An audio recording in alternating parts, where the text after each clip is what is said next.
It was a nighttime in a Congo village, the Central African. Everyone was asleep. Everyone except Mella. The young girl quietly slipped away from home and walked into the forest to a moonlit clearing. She went to the sacred place to pray to the moon goddess, Bamu Rambi. Clutching the crescent-shaped gold amulet that hung from her neck on a chain, Mella looked up at the moon glowing high in the sky and whispered, "Oh, merciful Bamu Rambi, please help me. My father is ill and all our medicines, music and magic have not healed him. I fear he will die. What shall I do?" She waited, feeling the powerful presence of the goddess until she heard Bamu Rambi's soft voice telling her that she must go to the python healer. Mella's heart quickened and her body felt cold. The python healer was feared.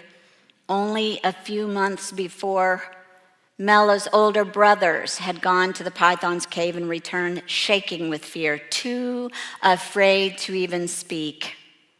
Now she, a girl alone, was expected to face the great snake. Mella hurried back to her village. She lay awake on her straw mat, listening to her father's groans of pain until the first light of day. Quickly, she placed a few roots and grains in a small sack of elephant hide and set off toward the cave of the python healer. For 4 days, Mella walked, following paths made by the animals that lived in the warm, damp, earth-fragrant forest. She felt their eyes watching her as she passed by ferns as high as her head, crossed swift-moving streams, and made her way up and down rocky hills. When she was too tired to continue, the moon guided her through the sheltered groves where she slept on moss and dreamed of Bamu Rambi. Late one evening, she came to the mountain cave where the python healer lived. She'd never been so far from home. She stood at the dark entrance. With her heart hammering in her chest, she called, "Python healer, I am Mella, and I have come to ask your help. My father has been ill for a very long time. Please, will you send him your healing powers?" The forest fell silent. Even the birds seemed to be waiting. To Mella, the time that passed felt longer than all the days she had walked. In the darkness of the cave, she saw eyes glowing, and she heard a voice hiss, "Foolish girl, the bravest of your people have fled in terror from my door. Do you not fear that I might strangle you and strew your bones about my cave?"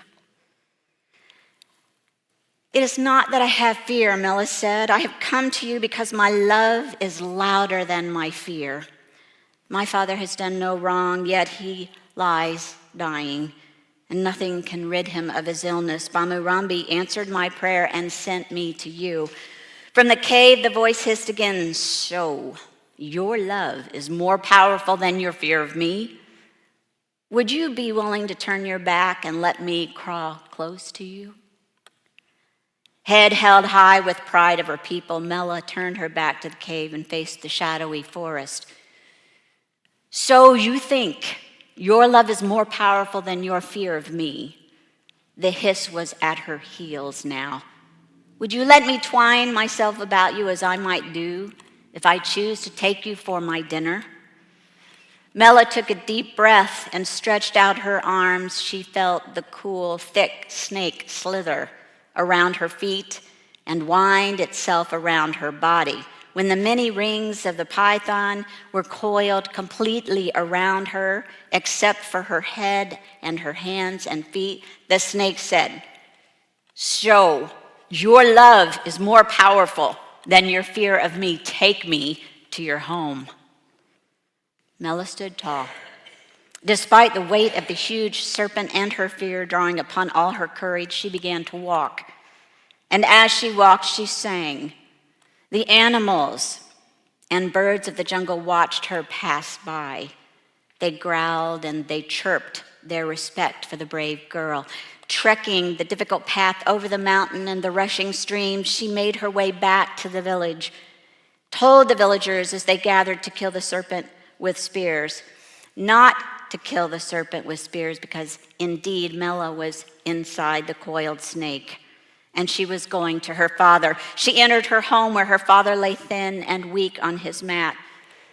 The python uncoiled himself, gave instructions to Mella to take a pouch from around the serpent's neck and throw the contents, bark and oil, into the fire. Mella's father, after inhaling the vapors, sat up and he was well again. Soon the python healer asked Mella to return the python to the cave. When the two entered the cave, the python hissed, "So your love was stronger than your fear. I wish to reward you.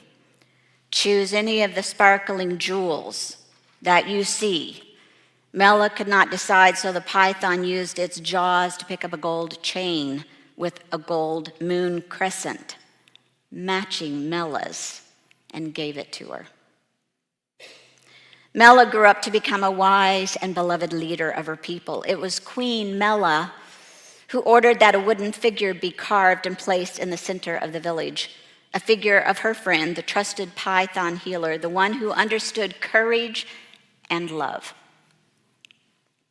Now, this story, and I doubt many of you have heard it, came from wisdom from world religions. We know that Unitarian Universalists draw from the wisdom of world traditions. So often we pull from scripture. That's pretty easy to find. But these stories from other traditions also have much to teach us. This one really prompts the imagination. Let me ask you, how many of you felt the slithering serpent? Oh my goodness, I felt it in my body the first time I read this. What made the story so powerful was the imagination, our mind's ability to be creative, to put ourselves in Mella's shoes.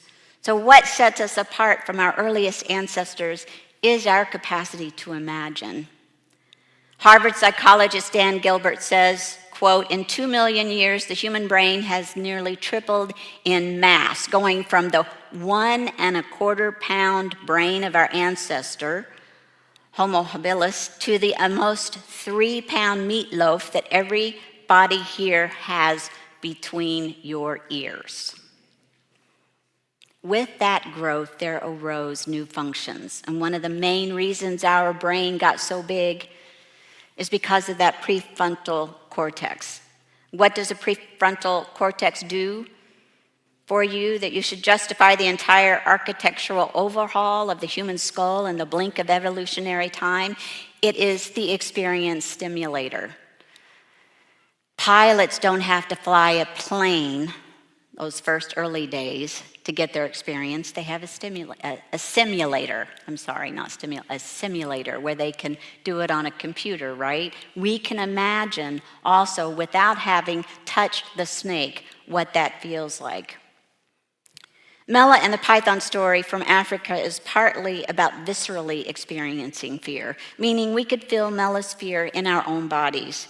A story has the capacity to make our pulse quicken or soften just by listening to the story and imagining how that character felt. I don't know about you, but my palms got sweaty the first time I read that story. Listening to the story and others like it, we have the opportunity to explore our own fears, the ever-present concerns that nearly keep us holding our breath from anxiety. What are our fears collectively and personally? We heard a few. Are some of us nearly choked with fear for the future of our state, of our country? Are we personally afraid of drinking alcohol again? Maybe some of us fear losing our independence. I heard that come up. Losing our spouse who struggles with an illness. essentially watching our perceived control of everything that happens to us soon explode into a million pieces. The Mella story prompts the question, what do you love so much? What do you love so much that will allow you to face your fears? What gives you the ability to get up every day clinging to hope for a better day? This week, you and I faced our fears of Adalia. My first response was to hunker down, pretend nothing would change. It's human to want to avoid entering the cave of awareness and allowing ourselves to experience fear. Let it wrap itself around us and then find the will, the energy to rise and move through our day, even as fear envelops our minds and our bodies. Joseph Campbell in The Power of Myth said, "Where you stumble, there lies your treasure. The very cave you are afraid to enter turns out to be the source of what you are looking for. The damned thing in the cave that was so dreaded has become the center." Many of you know I was a former art teacher. I taught in Fort Lauderdale at a private school. There was a science teacher, fifth grade science teacher, and he announced that he was leaving to pursue his graduate degree. I didn't know him very well, but I was furious that he would do that. What was that about? After much introspection, I realized I wanted to go to graduate school, but I was too afraid because it would disrupt everything, where I lived, where my son went to school. And yet, when you have the impulse to do something that you know you have to do, to face a fear that you know you have to face, the love for a sense of purpose, the love for your loved ones, you will throw a fit right in front of the cave and then move forward to lead a life that may change. So as much as I love the Mella story, there's one place that our story diverts from Mella's story. It's that we cannot count on getting what we want at the end. What Mella most desired was her father's health to be restored, right? Story reveals that her devotion and bravery led to her father's recovery, which is a little hard to accept in the face of rational thought. I know I'm not alone with this. I'm like, ooh, how wonderful to want something so bad that it changes. I believe the ultimate point for today is, where does our love, our devotion, our bravery lead? For me, it's always gratefulness. And it's twofold. That is gratitude for courage to face the unknown, those unknown moments in life, and gratitude for the gifts in the moments regardless of the outcome. Some of you also know I lost my father and my stepfather this spring. Within a 6-week period, my father in 1 week died suddenly, brain bleed. My stepfather, a year's fight, of course, had been going on, but it got steadily worse, of Alzheimer and dementia, Parkinson's disease. And so they both died within like 6 weeks. I'll tell you what, fear of facing that kind of grief, leave it there. I'm not gonna even go there to imagine what life will be like without parents. Many of you know what life is like when your parents pass, right? But here's the thing, surrounded by friends, by congregation members who reached out to me, to my own family members, I got through and got past the fear. The grief still sits there, but the fear of facing it was partly because people came together to let me know that I wasn't alone. My gratitude during those days was constantly reflecting on how grateful I was for the time I had with both of them. And like Mella's story, I often pause to reflect that I too was surrounded by a village of friends and family members. I was filled with a little Bamu Rambi energy and didn't know it.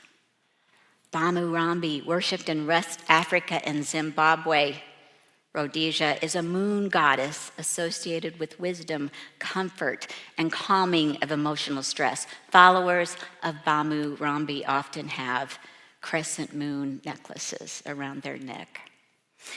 Counting who and what we love, thinking of brave Mella, whose love overcame her fear, help us move from great fear to greater love, which is a more powerful reward. It is said the goal of a story is that it provides us with something. Perhaps one acquires a new perspective, a different understanding of situation by putting it in a new context. Maybe a story helps one to find hope that didn't exist earlier or prompts one to take action.